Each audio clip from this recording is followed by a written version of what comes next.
Newsnight's discovered details of how Saudi Arabia's anti-corruption drive is being conducted. It began at the end of last year with the rounding up and detention of dozens of citizens, including members of the royal family. A Canadian-based businessman who was flown to the kingdom to help the authorities construct a case against the most celebrated detainee, Prince Waleed Bin Talal. And now that businessman has been talking to our diplomatic editor, Mark Urban. Viewers should be aware that there's flash photography in the film.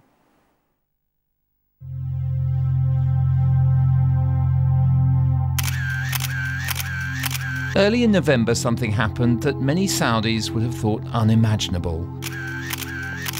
From their homes across the country, dozens of the kingdom's richest men, including members of the royal family, were swept up and detained in the gilded cage of Riyadh's Ritz-Carlton Hotel. It's been called an anti-corruption drive, and those facing interrogation include Prince Waleed Bin Talal, whose estimated $18 billion fortune makes him Saudi Arabia's richest businessman. Waleed Bin Talal is important because he is the richest of the detainees by far. So he is very important in financial terms, but he's also important because he is one of the best known princes in the West, and he has many Western connections and he has many Western businesses. Waleed is known for his gold-plated private airliner, his friendship with celebrities, as well as his business, Kingdom Holdings, that has stakes in Euro Disney and Western tech companies. But his wealth and family connections also made him a rival to Mohammed bin Salman, Crown Prince and architect of the anti-corruption drive. We drive in under police escort just past midnight. No one enters here now without official permission. The BBC got a swift look inside the Ritz-Carlton, but opposition sources have claimed inmates were being tortured and required to sign over their fortunes in order to be released. On Monday, the Arab Digest website reported that Canadian-based businessman Alan Bender, seen here to the right of Waleed Bin Talal, had been flown to the kingdom as it built a case against the prince. Mr. Bender was taken to a site near the hotel. Alan Bender had a unique insight into the situation in the Ritz because for the past 2.5 months there's been really very little information escaping. That the Saudis have controlled the information flow. Newsnight managed to locate Mr. Bender in Toronto. He was able to confirm his trip to Riyadh in December and that he spoke via video conference while there with the detained Prince Waleed. He was brought in through the teleconference and was sat down. We were looking at each other face to face. I think he was surprised to see me. He looked different from what I'm used to seeing him like. Did he look as if he was in some way being ill-treated, or was he just shocked to see you? How would you describe his appearance? I would say he looked. He didn't look comfortable. He wasn't. He was unshaven. He didn't look in his best condition at all. He looked tired, a lot of twitching during the conversation while I was reading the script out to him. The Saudi authorities had prepared a script of allegations for Mr. Bender to read out to Waleed Bin Talal via a video conference link. In the script, it contained a lot of information related to recorded conversations Prince Waleed had with or without his knowledge. It touches political, financial, and moral issues. I would say my presence was to be used as probably evidence of details that they needed to confront him, because I'm probably the only person who was involved in personal and direct negotiations with him related to a very personal matter that was supposed to be kept secret. Those very personal matters related to Waleed's separation from a former long-term partner.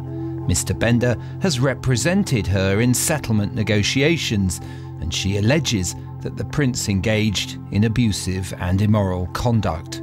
The Saudi authorities, it seems, want to use these personal pressure points to force Waleed to sign over his foreign wealth. Alan Bender has had a sequence of meetings with Waleed Bin Talal over the years, face to face, very tough negotiations concerning this very acrimonious divorce. So these two know each other very well.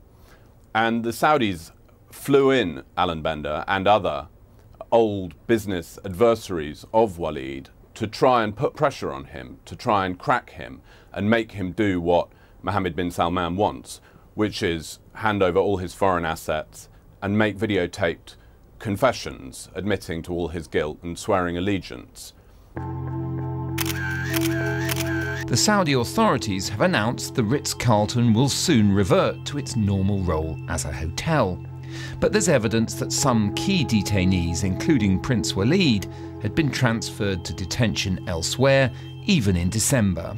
The room he was in definitely was not a hotel room. It looked more like, I would say, a detention room or something related to a jail cell.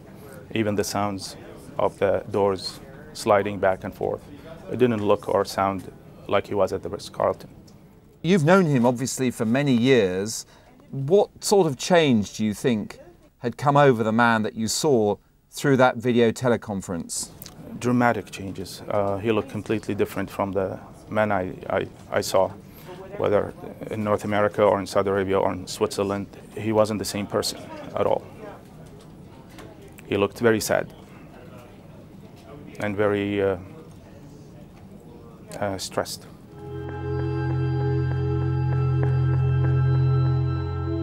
Alan Bender's account is a singular one, and the Saudi authorities have not yet responded to our request for comment.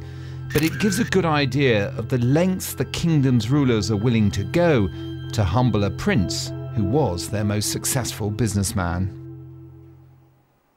Well, that was Mark Urban, and Mark joins me now. Mark, how clear do you think we are now on what's actually going on in Saudi Arabia?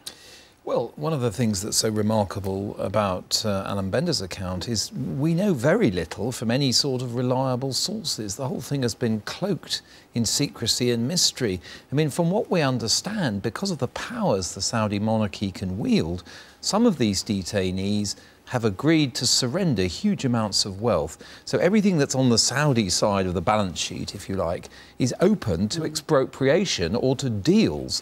Now, some Saudi officials have been talking about raking in up to $100 billion from this anti-corruption drive. So the sums involved are huge. One prince reportedly released after agreeing to pay $1 billion. When you get to the wealth outside the country, like Prince Waleed's big stake in Euro Disney, for example, much more complex, much more likely to be litigated. And it is perhaps for that reason that they're going to people like Alan Bender to find, if you like, dossiers of evidence that could be used, either to persuade Prince Waleed not to oppose this in foreign courts or to be used in foreign courts. And your sense of what happens now?